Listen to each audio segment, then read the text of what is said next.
सभी को नमस्कार। आज हम स्वीट पेपर या कैप्सिकम में होने वाली सोइल बोर्न डिजीज के विषय पर चर्चा करेंगे। जैसा कि आप सभी जानते हैं, कैप्सिकम एक उच्च मूल्य की फसल है, लेकिन उसकी उत्पादकता पर सबसे बड़ा प्रभाव मिट्टी जनित रोगों का पड़ता है। यदि हम इन रोगों को समझ लें और सही समय पर इनका प्रबंधन अपनाएं, तो हम काफ़ी हद तक इनसे होने वाले नुकसानों को कम कर सकते हैं। किसी भी फसल की सफलता की शुरुआत मिट्टी से होती है। स्वस्थ और उपजाऊ मिट्टी ही अच्छी खेती की नींव है।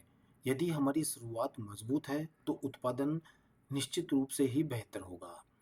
मिट्टी का स्वास्थ्य हम सब जानते हैं कि स्थिर नहीं रहता। यह कई कारकों पर निर्भर करता है और इसमें सबसे महत्वपूर्ण होता है मिट्टी प्रबंधन पद्धतियाँ यानी कि सोइल मैनेजमेंट प्रैक्टिसेस, फसल चक्र या क्रॉपिंग सिस्टम और मौसम की परिस्थितियाँ। यदि प्रबंधन सही न हो या लगातार एक ही फसल ली जाए और प्रतिकूल मौसम लंबे समय तक रहे, तो मिट्टी की गुणवत्ता काफ़ी हद तक प्रभावित होती है। एक और सबसे महत्वपूर्ण बात यह है कि मिट्टी सिर्फ पोषक तत्वों का स्रोत नहीं होता है, बल्कि यह कई सूक्ष्म जीवों का एक विशाल भंडार है। इन सूक्ष्म जीवों में कुछ फसल के लिए लाभकारी होते हैं, जो पोषक तत्व उपलब्ध कराने और रोगों को दबाने में मदद करते हैं। वहीं पर कुछ सूक्ष्म जीव रोगजनक होते हैं, जो मिट्टी जनित रोगों को बढ़ाते हैं और उनका कारण बनते हैं। इसलिए यदि हमें फसल को स्वस्थ रखना है, तो सबसे पहले हमें मिट्टी को स्वस्थ और संतुलित रखना होगा।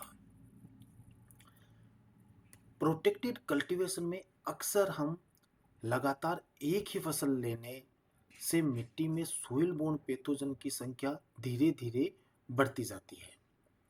मिट्टी जनित रोगों को की कुछ प्रमुख विशेषताएं होती है, क्योंकि ये रोग काफ़ी लंबे समय तक मिट्टी या मिट्टी में हो रहने वाले फसल के अवशेषों में आसानी से जीवित रह सकते हैं।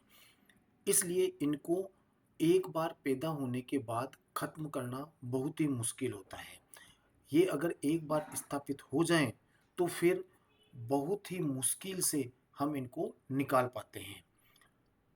आरंभिक अवस्था में हमें इनके लक्षण स्पष्ट नहीं होते हैं, इसलिए हमें इनको पहचानने में बहुत देर लगती है। इसी कारण मिट्टी जनित रोगों का प्रबंधन क्यूरेटिव नहीं बल्कि इनका प्रिवेंटिव रणनीति पर आधारित होना चाहिए। लेकिन प्रश्न ये उठता है कि ये सारे रोगजनक या सोर्स ऑफ इनोकुलम आते कहाँ से हैं, इनका प्राइमरी सोर्स क्या होता है। तो इन रोगों का प्राइमरी सोर्स होता है पहले से संक्रमित मिट्टी। जब हम पॉली हाउस या अपने खेत में सोइल रीफिलिंग करते हैं, दूसरी जगह से मिट्टी लाकर डालते हैं, तो हमें ये जानना बहुत ज़रूरी होता है कि वो मिट्टी पहले से किसी न किसी रोग से संक्रमित तो नहीं है। बहुत बार पिछली फसल के अवशेष, संक्रमित पौध या नर्सरी सामग्री, यहाँ तक कि सिंचाई का पानी तथा उपकरणों और श्रमिकों के माध्यम से भी कंटामिनेशन फैल सकता है। तो इन सभी स्रोतों से खेत में प्रारंभिक इनोकुलम प्रवेश करता है और जब भी अनुकूल परिस्थितियां आती है, जैसे कि उच्च नमी, अधिक तापमान और खराब ड्रेनेज, इनके मिलने पर पैथोजन तेजी से मल्टीप्लाई करता है और उसका इनोकुलम लोड सोइल में बढ़ जाता है।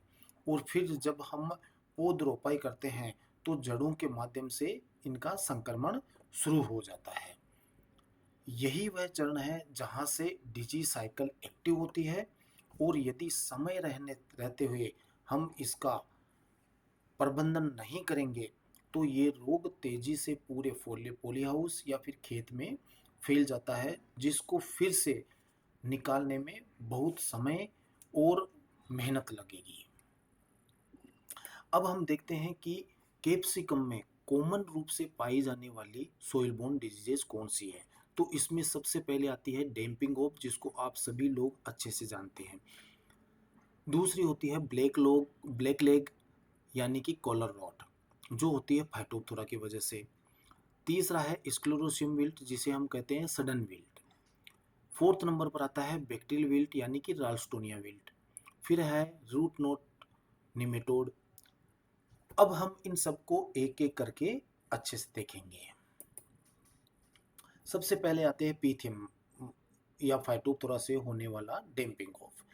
डैम्पिंग ऑफ ज़्यादातर नर्सरी अवस्था में देखने को मिलता है, क्योंकि ये रोग आमतौर पर पीथियम या फाइटोप्थोरा जैसे ओमाइसीट्स पैथोजन के कारण होता है। इस रोग में पौधे के कॉलर रीजन पर सड़न होती है, तना पतला होकर रोप कंप्लीटली गिर जाते हैं। और अगर हम नर्सरी में देखें तो नर्सरी में हमें पौधों के पेचेज के रूप में हमें मरे हुए मिलते हैं, जैसे कि जो सीडलिंग ट्रे होती है उस ट्रे में आधी ट्रे या एक साइड की बहुत सारी ट्रे कंप्लीट रूप से उसमें पौधे मर जाते हैं। इस रोग की अनुकूल परिस्थितियां होती है कि सबसे ज़्यादा नमी, पानी का जमाव, खराब ड्रेनेज और नर्सरी में बहुत सारी सीडलिंग्स को एक ही जगह पर इकट्ठा करके रख देना जहाँ पर हवा का प्रवाह अच्छे से नहीं हो, जिसे हम कहते हैं ओवर क्राउडिंग। दूसरा, जब मौसम बहुत ज़्यादा गर्म हो और ह्यूमिडिटी अधिक हो तो ये रोग बहुत जल्दी से फैलता है।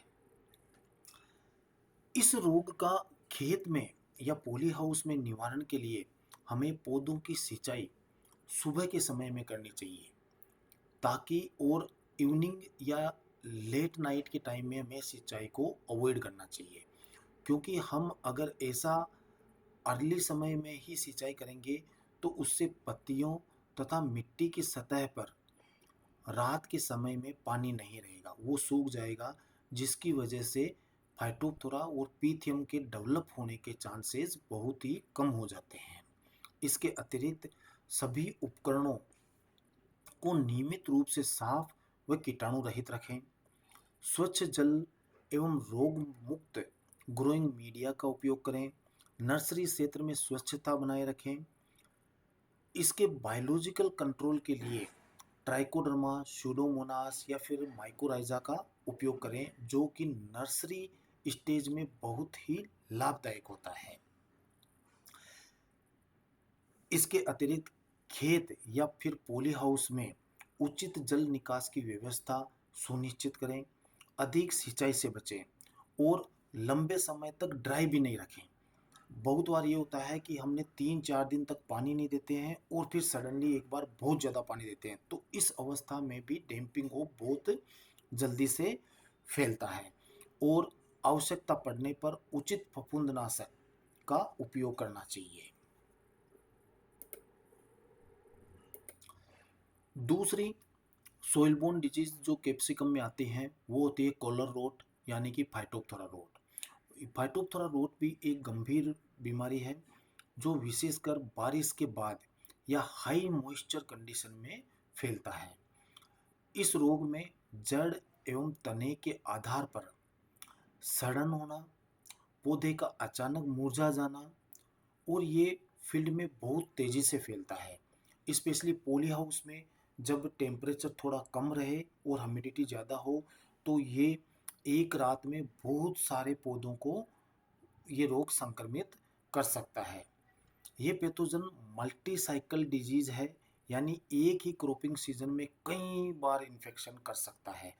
इस रोग को पहचानने के लिए जब हम सुबह के समय में तने के कॉलर रीजन पर या फिर फ्रूट पर देखेंगे तो हमें एक कोटनी फंगल ग्रोथ दिखाई देती है। सफ़ेद सफ़ेद एक चादर जैसा कवरेज हमें कॉलर रीजन या फिर फ्रूट पर दिखाई देता है, जैसा कि फोटोग्राफ्स में हमने दिखा रखा है। उस तरीके का सफ़ेद फफूंद हमें तने के कॉलर पोर्शन पर या फिर फ्रूट के ऊपर दिखाई देता है।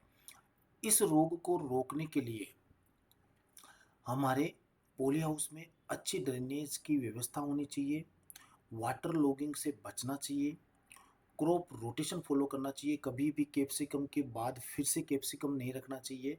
दूसरा, सोइल के हेल्थ को अच्छे से इम्प्रूव करना चाहिए।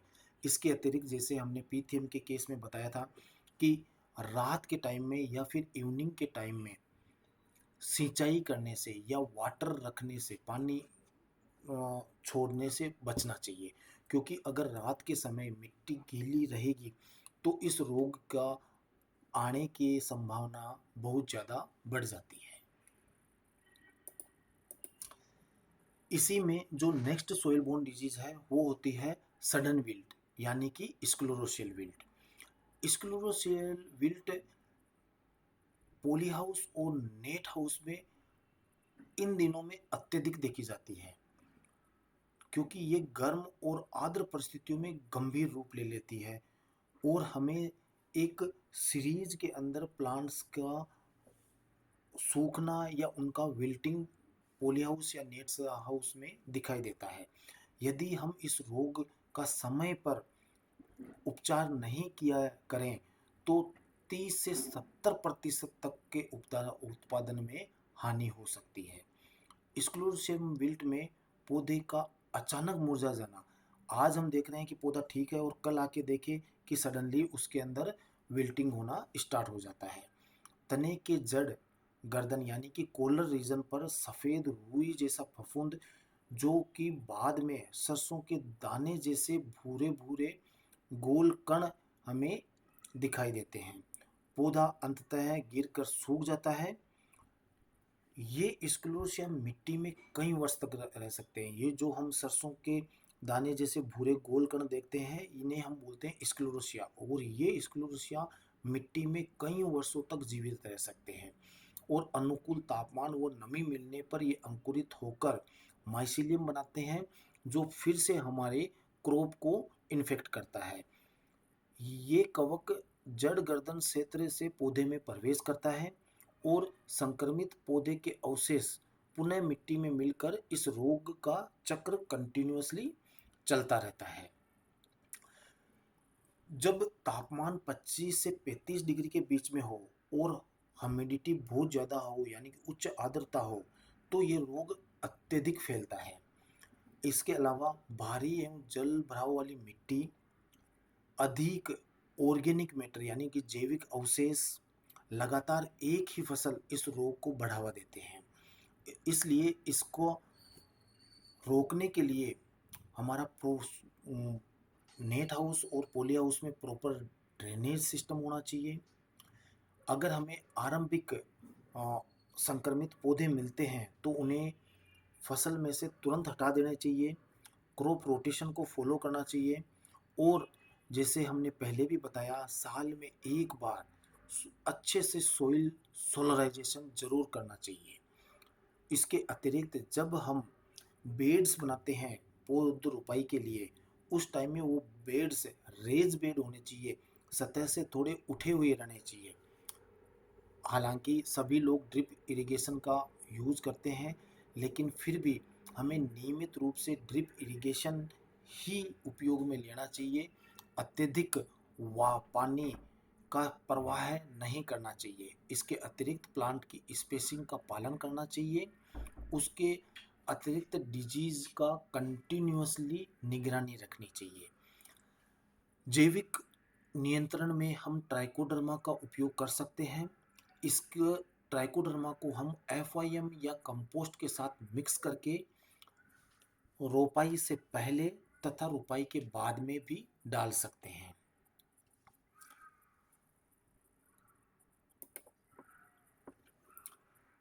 दूसरी सबसे बड़ी जो सोइलबोर्न डिजीज कैप्सिकम में आती है और आजकल बहुत ज़्यादा फैल रही है वो है बैक्टीरियल विल्ट।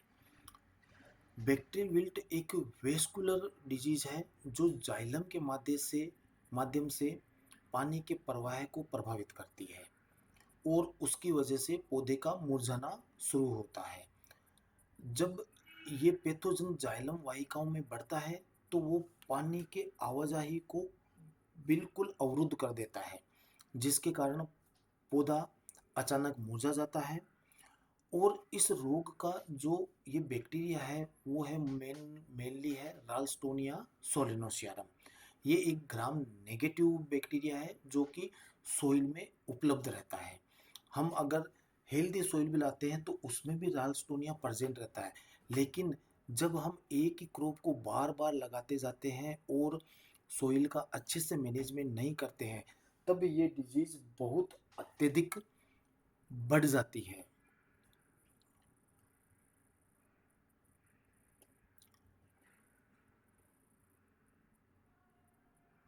इस रोग को पहचानने के लिए हम ये देखते हैं कि पौधे के पत्ते पीले नहीं पड़ते हैं, वो ग्रीन अवस्था में ही मुरझा जाते हैं और कभी कभी पूरे दिन भर ये पौधे मुरझाए हुए रहते हैं और रात के समय उनमें कुछ सुधार देखने को मिलता है। जब इस प्रकार के पौधे को हम काट कर देखते हैं तो उसके अंदर हमें जिस प्रकार हमने फोटो में दिखाया है कि उसका चारों तरफ और तना पूरा का पूरा ब्राउन हो जाता है, भूरा हो जाता है। और जब इस पोर्शन को हम पानी में डुबाते हैं तो हमें एक दूध या धागानुमा स्त्राव जिसे हम बोलते हैं बैक्टीरियल स्ट्रीमिंग वो देखा जा सकता है। बैक्टीरियल विल्ट और फंगल विल्ट में जो मुख्य डिफरेंस होता है, जिस जो सामान्यतः जो अंतर होता है वो ये होता है कि फंगल विल्ट में हमें जड़ का सड़ना स्पष्ट रूप से हम देख सकते हैं, जबकि बैक्टीरियल विल्ट में ये अवस्था स्टार्टिंग में नहीं होती है। ये अवस्था बाद में सेकेंडरी इन्फेक्शन की वजह से हो सकती है, लेकिन बैक्टीरियल विल्ट में शुरुआत में जड़ में सड़न नहीं आती है। इसे रोकने के लिए हमें ये चीज़ का ध्यान रखना चाहिए। बहुत बार ये होता है कि बैक्टीरियल विल्ट को रोकने के लिए काफ़ी किसान लोग फंजीसाइड यानी फफूंदीनाशक का उपयोग करते हैं, जबकि उनका उपयोग बैक्टीरियल विल्ट में कारगर नहीं है। बैक्टीरियल विल्ट को रोकने के लिए हमें एकीकृत मैनेजमेंट स्ट्रेटेजी अपनानी होती है, जिसमें होता है रेज बेड्स बनाना, जैसे कि हमने स्क्लेरोसिल में बिल्ट में बताया था वैसे ही इसमें भी रेज्ड बेड बनाने चाहिए। उचित जल निकासी का व्यवस्था करनी चाहिए। संक्रमित पौधों को तुरंत हटाना, उपकरणों और कीटाणु शोधन करना, स्वस्थ नर्सरी पौधों का उपयोग करना, संक्रमित खेत से पानी को का प्रवाह रोकना। ये अत्यधिक देखा जाता है कि जब एक फील्ड इन्फेक्टेड होता है तो हम पानी का प्रवाह उस इन्फेक्टेड फील्ड से स्वस्थ फील्ड की ओर करते हैं, जिसमें ये बैक्टीरियल विल्ट उस इन्फेक्टेड फील्ड से हमारे स्वस्थ फील्ड की ओर बढ़ जाता है। इसके अलावा सूडोमोनास फ्लोरोसेंस और बेसिलस सेप्टिलिस इनका नर्सरी स्तर पर या मिट्टी उपचार के रूप में उपयोग रोग के दबाव को बहुत ही कम कर सकता है। इसके अतिरिक्त जैसा हमने पहली सोइल बोर्न डिजीज में बताया कि एक क्रॉप के बाद में दूसरी क्रॉप कैप्सिकम की हमेशा से ही अवॉइड करनी चाहिए। लास्ट बट नॉट लिस्ट, इनके बाद में जो सबसे महत्वपूर्ण मृदा जनित रोग कैप्सिकम में देखा जाता है और आजकल जो बहुत ज़्यादा फैल रहा है स्पेशली पॉली हाउस और नेट हाउस में, वो है निमेटोड्स। निमेटोड एक मृदा जनित सूक्ष्मकृमि है जो कि जड़ों को संक्रमित करके पौधे की जल एवं पोषक तत्वों के अवशोषण की क्षमता को प्रभावित करते हैं। कैप्सिकम में इनका प्रकोप विशेष रूप से प्रोटेक्टेड कल्टीवेशन में और हल्की रेतीली मिट्टी में अधिक देखा जाता है। शिमला मिर्च में मुख्यतः रूट नोट निमेटोड का प्रकोप होता है और ये इसकी दो मुख्य प्रजाति हैं। पहली है मिलोडोगाइनी इंकोग्निटा एंड दूसरी होती है जावानिका। ये दोनों प्रजातियां जड़ों में गांठें यानी कि गोल्स बनाते हैं, पौधे की जड़ प्रणाली को विकृत कर देते हैं, जिसकी वजह से पौधे बौने रह जाते हैं। इस रोग को ऊपर से पहचानने के लिए हम देख सकते हैं कि एक पूरे पेज में पौधे बौने रह रहे हैं, पत्तियां पीली पड़ रही है, फल डिफॉर्म्ड यानी विकृत हो जाते हैं, फूल बहुत ही कम आ रहे हैं, तो इसका अंदाज़ा लगाया जा सकता है कि उस पेज में निमेटोड का इन्फेक्शन है। इसके अतिरिक्त निमेटोड सेकेंडरी डिजीज जैसे कि फ्यूजेरियम और राल्स्टोनिया आदि के लिए मार्ग प्रशस्त करते हैं, क्योंकि एक बार निमेटोड का इन्फेक्शन हो जाता है तो फिर उन पौधों में बैक्टीरियल विल्ट और फ्यूजेरियम विल्ट के आने के चांसेस बढ़ जाते हैं। निमेटोड के लिए जो अनुकूल तापमान होता है वो होता है 25 से 30 डिग्री। निमेटोड ज़्यादातर जिस सोइल में हवा का सर्कुलेशन अच्छा होता है, अब ये भी ज़रूरी है क्योंकि हवा का सर्कुलेशन जड़ों के लिए भी अच्छा रहता है, लेकिन उसी टाइम में ये निमेटोड के लिए भी बहुत इम्पोर्टेंट होता है। इसलिए हल्की एवं रेतीली मिट्टी में निमेटोड का इन्फेक्शन ज़्यादा देखने को मिलता है, तो हमें इस प्रकार की सोइल में अधिक सावधानी रखनी चाहिए। इसके अलावा जब हम लगातार सोलेनेसी फैमिली, जिसका मतलब कि कैप्सिकम के बाद में टोमेटो, टोमेटो के बाद में फिर से कैप्सिकम, या फिर हम बीच में एग प्लांट यानी कि ब्रिंजल लेते हैं, तो ये एक ही जाति की क्रॉप होने की वजह से निमेटोड बहुत ज़्यादा से फैल जाते हैं। इसे रोकने के लिए हमें फसल चक्र यानी कि नॉन होस्ट क्रॉप का उपयोग करना चाहिए। जब कैप्सिकम खत्म हो जाते हैं तो कोई ना कोई दूसरी नॉन होस्ट क्रॉप को ग्रो करना चाहिए। इसके अतिरिक्त सोइल सोलराइजेशन और ग्रीष्मकालीन डीप्लोइंग निमेटोड को खत्म करने में बहुत कारगर है। इसके अतिरिक्त जैविक खाद का उपयोग करना चाहिए, माइक्रोबियल कंसोर्शियम का यूज करना चाहिए, और इसके अतिरिक्त एक मुख्य जो पद्धति है जिससे हम निमेटोड को कम कर सकते हैं वो ये है कि हम जितना हो सके पानी उस खेत में या पोली हाउस में भर कर रखें। स्टेगनेट उसको वाटर को स्टेगनेट कर दें, कंप्लीटली उसको फ्लडिंग जैसा कर दें, और ये कोशिश करें कि वो वाटर कम से कम, वो पानी एक से कम से कम 2 से 3 सप्ताह तक उसी परिस्थिति में रहें, उसमें नया पानी नहीं डालें। जिससे क्या होगा कि जो भी सोइल में हवा रहेगी, ऑक्सीजन रहेगी, वो खत्म हो जाएगी, सारे पोर्स फिलअप हो जाएंगे, और निमेटोड को जीवित रहने के लिए ऑक्सीजन नहीं रहेगी तो अपने आप खत्म हो जाएंगे।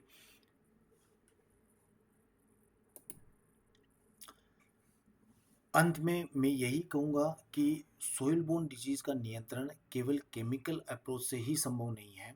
हमें इसके लिए इंटीग्रेटेड डिजीज़ मैनेजमेंट अपनाना होगा, जिसमें crop rotation, soil health management, जैविक नियंत्रण मुख्य हैं।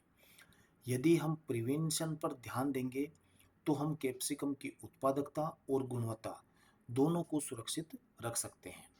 धन्यवाद।